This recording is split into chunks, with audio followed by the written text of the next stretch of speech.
Hey everybody, it is time once again for the weekly Rahdo Recap, and here I am at beautiful Playa Negrito, the Black Beach in Baja, Mexico, and the sun is rising. I got up early to try to let you know everything that happened over the last week in the world of board gaming. As always, I'm going to be telling you three things: what went up on my channel, what went up on other people's channels that I think is awesome, and several new games that I think are worth your consideration too. I can't even tell what's going on behind there. Can you see the sun, or is it just far too blinding? It's beautiful. I wish you were here, folks. Oh, that helps a little bit if I actually block the sun out with my big melony head, but I don't know what I'm doing. I'm not a professional photographer. Let's just talk about games, shall we? Starting with what went up on my channel. If you are a backer of the show, either on Patreon or here on YouTube as a member, you've got two new exclusives. On the monthly Rahdo Relax, where Jen and I played a full game of Starry Night Sky. This turns out to be a lovely game all about constellation building, and we had a really good time. It's more of a lightweight, family-friendly game, but it's got some fun, cool mechanisms. I'll be talking about more in the roundup at the end of the month, but you could be watching me and Jen play a full game of it right now. And then we also, just yesterday or the day before, recorded the episode 103 of the Rahdo Talks Through podcast, 2 hours. And if you are a backer of the show, you can listen to it right now at podcast.rahdo.com. But if you'd like to watch it, including us talking for over an hour about every adventure we've had on the road so far, well, again, that's going to be a video exclusive for backers. The whole thing is available, about 2 hours long, and we had a lot of fun recording it. So that's available as exclusives. But for everybody, I put up a run through of Scholars of the South Tigris, a very smart game from Garphill Games with a wonderful subject that I really enjoyed. And you know what? This could have been a top 10 of the year. This might be the heaviest, most complex Garphill game to date, but it still has that influence mechanism that I just can't stand. But anyway, I'll talk more about that in the video. Ruel did an episode of the run-through for Santa's Workshop, just in time for the holidays. A sweet, charming, definitely lightweight, for the whole family worker placement game about elves on the North Pole doing all their elvy things. He did a great job with that. We had the latest R&R show, and this is the first episode where Ray is now a regular. We came on, we loved her so much, we said, will you stay? And she did. So it was me and Chris and Ruel and Ray of the Op talking about the 5 best Stonemaier games. And we got Jamie Stegmaier to show up on the stream too. And he never talks about his favorites, but he made a special exception for us. And then he stuck around and we did a fun, about half-hour long interview with him talking about behind the scenes stuff. And then if you watch the whole episode, the extended, well, I did my own personal top 10 greatest Stonemaier games of all time. So that was actually pretty cool too. So that was the latest R&R show, or R&R. Now it's the R&R show. It's getting a little silly. What else have we got on the channel? I did 3 rapid reviews this week. Well, first one was Printing Press, a very sharp tile laying, or actually it's more like card layering game, all about the early days of the printing press, where you play as Gutenberg and others. And it's got a really clever way that you do the tile stacking that's quite unlike. So I have a fun little Rahdo variant in there. I also did Gnar, or Canar. And man, this game is so sharp. It's already made one top 10 of the year list. Amy and Maggie did a small games thing, and they made theirs, and I saw that, and I was like, I agree so much. I want to share the love for Gnar. It really deserves more attention. I hope it doesn't fly under the radar, because it's just freaking brilliant. And then Raua. Last week, I talked about how Raua is getting an expansion soon, so I figured, you know what, I should probably let you know what the core game is. So I put up a rapid review of that, too. Again, another game flying under the radar that's absolutely brilliant. How's the sun going back there? Let's talk about some other videos from other channels. Kimberly, regular contributor to the channel, she's always doing fun stuff over at Tabletop Tolson, and she did a review of Bazaars of Ubar, which I've already done a run through for. I think it's a great tile laying game, and Kimberly agrees, and she'll show you why. But more importantly, folks, I think it's not too late. If you go over to the video, and there's a link for it down in the show notes along with everything I'm talking about today, you can enter a contest to win a copy of Bazaars of Ubar, and she'll send send it to you. And I looked, folks, your chances of winning are good. All you got to do is go skip to the end of the video. She tells you what to do, and might be your best chance at winning in any contest you've ever seen. Definitely worth checking out because it's a fun game from Gray Fox.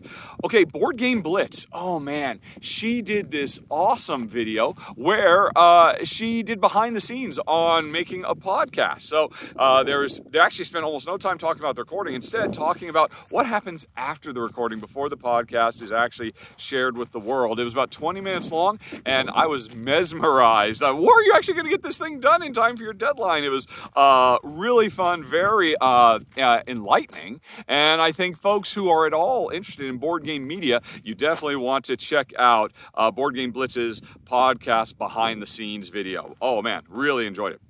Last week I talked about the guys' top 10 of the year, which was really more closer to a top 40 on Tantrum House. Well, as promised, this week the ladies got together. And again, I mean, it's a great video, and I am surprised just how much variety between the entire Tantrum House crew.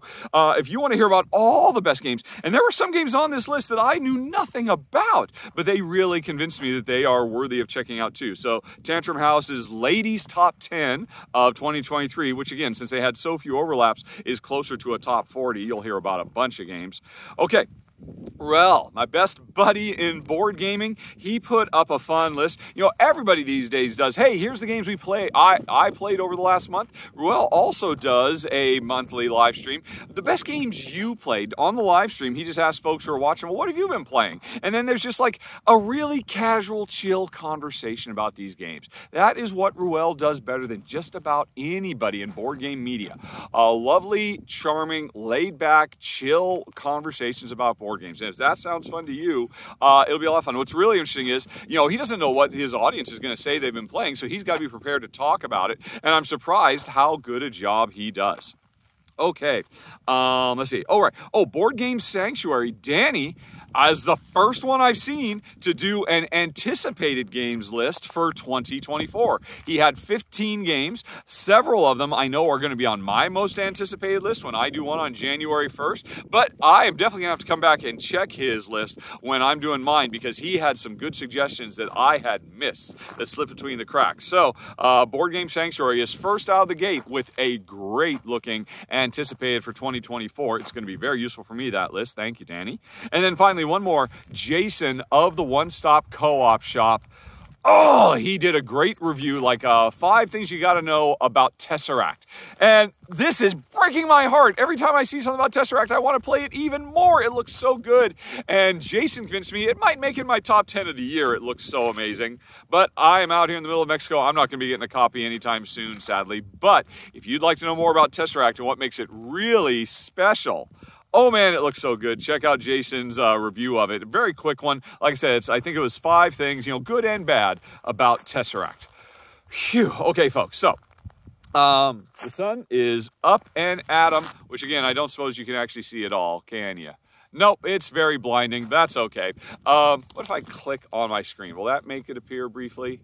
There we go. Oh, that is so much prettier. That is so much more representative of what I really see if I look over my shoulder. But you probably need to see me too, don't you? All right.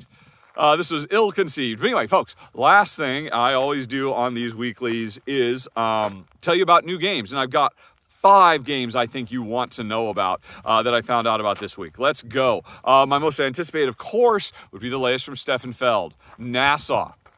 Now, interestingly, this is the latest in his Queen Game City, where he's revisiting old classics and putting a new lick of paint on them and updating the mechanisms and often putting solo modes in and whatnot. And honestly, I completely forgot about his ancient pirate game, Rum and Pirates. I filmed it many, many years ago. I think I'm the only board game channel in existence that has covered every single game from Feld ever. You know, including Rum and Pirates and the soccer game. Is Spielman Lucas going to get reprinted? Is that going to be a city game? I don't know. But anyway, I totally forgot about Rum and Pirates, which is it's like a gateway family game about pirates, you know, going around Tortuga, although now it's Nassau, I guess, trying to do piratey things on shore leave, basically, and trying to manage your pirate crews. You know, how much time are they going to spend asleep? Because, you know, hey, they love the rum and all of that. and it's coming back as Nassau. What will change? I don't know, but it's a Feld game, so I gotta know more about it. Okay, folks, and I had to come inside because the wind really started picking up for my last few entries, and you couldn't even hear me. So I'm just going to repeat these last ones. What was I just talking about? Nassau, Stefan Feld. Yeah, gotta check it out. Next up, we got 2 games coming from Garp Hill Games. The Anarchy, which looks to be a roll and write sequel to Hadrian's Wall, which everybody loves. You know, one of the biggest, crunchiest, and most loved spreadsheety, heavy style, you know, flip and fill, roll and writes, whatever you want to call them, out there. It's getting a sequel, The Anarchy. Very, very cool. But I'm more interested, actually, in Scarab Ray, which is about, you know, early human habitation of the Orkney Islands up in Scotland. It's a worker placement game. There's not that much information, but the description talks about how, well, you know, you're harvesting resources and trying to take care of your people, the civilization. But it seems like there's a big focus on waste management, that after, you know, they've consumed all the stuff you made for them, you end up with detritus. You end up building these mounds of midden, and apparently that's a big part of the game. I don't know how, but a game that, you know, most Euros, they just deal with the consumption, but not the after effects. This seems like it really focuses on that. So that could be very, very cool. Oh, this is really neat. In the Footsteps of Marie Curie. Now, I'm a bit on the fence about it because it says it's very much a family weight, gateway style game, so it might be too lightweight for me and Jen, but I want to check it out anyway because it's got a cube tower. Jen loves cube towers, and so do I, and I'm always looking forward to seeing a new way to play with them. And you know, the subject matter is obviously great about the early days of radiation research and Marie Curie, or maybe we're contemporaries, I'm not sure. But you had me at Cube Tower in the Footsteps of Marie Curie. And then, oh, last one, Ostia Pirates. Ostia is one of my great regrets of the last few years. I so want to check out this pick up and deliver game set in the Mediterranean. I don't like pick up and deliver, but this one looks really sharp because it's all rondel based and it seems really, really neat. I have to admit, I kind of forgot about it after I missed my window to get it, but maybe 2024 is the year because it's getting an expansion, and it's not about players pirating each other. It's instead that we're, you know, unfurling our sails and going further than ever before and having to run afoul of pirates, so we need to protect ourselves and prepare for that. And so that sounds like it could be a lot of fun too. Ostia Pirates. And folks, I think that is going to be it. And we got to clean up in here. We were playing Trolls and Princesses yesterday, and looks like the dogs over there are very, very excited. Gertrude is about to get her morning pill drenched in cottage cheese, and yum, yum, yum, yum, yum. And now Daisy is guilty, and hippity hop, hippity hop. But anyway, folks, there's the playlist. You know what to do now. You want to see anything I was talking about today. And of course, subscribe so you don't miss stuff that's coming up. You know, the week of Christmas is almost here. It's going to be a very, very big deal. We're going to have some big things on the channel. The R&R is coming, more with Ray and another special guest. I hope to see you there, folks. But I got to start editing this video, and Gert is hungry. Bye-bye.